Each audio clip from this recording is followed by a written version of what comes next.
Life fair नहीं। लोग बोलते हैं कि लाइफ फेयर नहीं, जो मेरे साथ हो रहा है मैं ये डिजर्व नहीं करता हूं। मैं अच्छी लड़की हूं, मैं 2 डाइवोर्स डिजर्व नहीं करती हूं। मैं अच्छा बंदा हूं, मैंने किसी को नुकसान नहीं किया, किसी के साथ धोखा नहीं किया। मैं बिजनेस फेलियर डिजर्व नहीं करता हूं। मैं किसी से माड़ा नहीं किया, मैं बीमारी डिजर्व नहीं करता हूं। पर लाइफ आपको वो नहीं देती जो आप डिजर्व करते हो, जिसके लिए आप फाइट करते हो वो आपको देती है। आप मेरी बात समझ रहे कि नहीं? अब मेरा क्या कसूर अगर मैं एक तांत्रिक के घर में जन्म हुआ हो, उसके गुनाहों की वजह से, उसके पापों की वजह से अगर मैं बंधुआई में जाऊं तो इसमें मेरा क्या कसूर है? अब डैनियल को यह फैसला करना था, क्या मैं अपने बाप दादाओं के कसूर, अपने बाप दादाओं की गलतियों की वजह से सफर करूं, या मैं एक फैसला करूं कि मैं किसी भी हालत में हूं, मैं अपनी जिंदगी सर्वशक्तिमान परमेश्वर को देता हूं। क्योंकि सर्वशक्तिमान की एक आदत है, आपके बाप की, आपके बेस्ट फ्रेंड की, आपके बॉस की, यीशु मसीह की एक आदत है, वो नथिंग को लेके समथिंग बना सकता है। ये उसकी आदत है। ये उसकी आदत है कि वो टूटे हुओं को चुनता है जोड़ने के लिए और आशीषित करने के लिए। उसकी आदत है जब वो रोटियों को तोड़ता है तो हजारों को खिलाता है। ये उसकी आदत है। ये आपके और मेरे बॉस की, सुनो ध्यान से, ये उसकी आदत है। अब आपको फैसला करना है, अब आपको ये डिसीजन लेना है कि हाँ, मेरा हो गया जन्म किसी घराने में, या ये बीमारी मुझे वंशों से मिली, या ये गरीबी मुझे वंशों के श्राप से मिली। तो क्या करेंगे आप?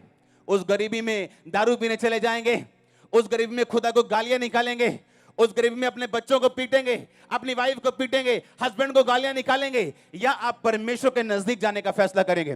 डैनियल ने कहा, अब जो होना था वो हो गया। अब अगर मैं परमेश्वर के साथ नहीं हूं तो मैं इससे डाउन ही जाऊंगा, इससे ऊपर तो नहीं आऊंगा। पहले ये बात ध्यान से समझो, आपके पास खोने के लिए कुछ नहीं। Hallelujah, nothing to lose. क्या कर लेंगे? डैनियल ने कहा, क्या कर लेंगे? अब हमें बंद कर दिया, घर से दूर कर दिया, सब कुछ खत्म कर दिया, अब क्या कर लेंगे? अब या तो नीचे जाएंगे और खुदा को नहीं मानेंगे और नीचे जाएंगे, बंधुआई में और छितर पड़ेंगे। फैसला किया कि नहीं, कुछ भी हो जाए बाइबल के खिलाफ नहीं चलेंगे। राजा के बंदे को आज्ञा दी कि हम ये खाना नहीं खाएंगे जो बाइबल के खिलाफ है, हमें तो 7 बात दे दे और 10 दिन बाद हमारे फेस को देख, वो दूसरे लड़कों से ज्यादा शाइन होंगे। यानी वो डिटरमिन्ड था, वो फैसला कर चुका था कि एनीथिंग, शैतान अपना बेस्ट शॉट दे, जब मेरा टाइम आएगा मैं अपना बेस्ट दूंगा। उसने बेस्ट शॉट खाए, शैतान के बेस्ट शॉट उसने खाए, पर उसका टाइम जब आया उसने बेस्ट मारे हैं शैतान को। क्या करेंगे आप? क्या कुछ नहीं कर सकते? अपने वंश के विषय में आप कुछ नहीं कर सकते, जहां से आप निकले आप कुछ नहीं कर सकते, पर आप एक फैसला कर सकते हो कि मैं इन वंशों के श्राप से आजाद होऊंगा। जो मुसीबतें पीछे से चलती आ रही, मैं फैसला करूंगा खुदा के साथ खड़े होने के लिए। मैं ये फैसला करूंगा कि मैं अपनी लाइफ परमेश्वर को दूंगा और मैं अपनी लाइफ बाइबल के वचनों के अनुसार चलाऊंगा। मैं ये फैसला करूंगा। हालेलुया।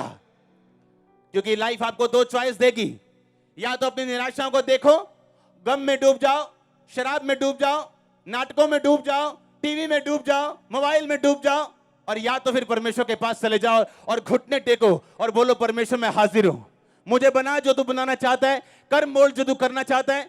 मैं अपनी जिंदगी किसी सिचुएशन से हारने वाला नहीं हूं। हालेलुया। आप जो मुझे देख रहे हैं प्रीच करते हुए, मैं उसी सिचुएशन से निकला हूं, उन्हीं मुसीबतों से निकला हूं, और 2004 में वायदा किया था कि परमेश्वर मैं खड़ा हूं, अब जो करना कर, मैं तैयार हूं। और वो तैयार करता गया दिन प्रतिदिन, रोज रोज रोज रोज, इंच इंच करके, ग्लोरी टू ग्लोरी। और मेरा परमेश्वर बदला नहीं, मेरा परमेश्वर बदला नहीं, उसकी आदत बदली नहीं। उसकी आदत है नथिंग को समथिंग बनाने की।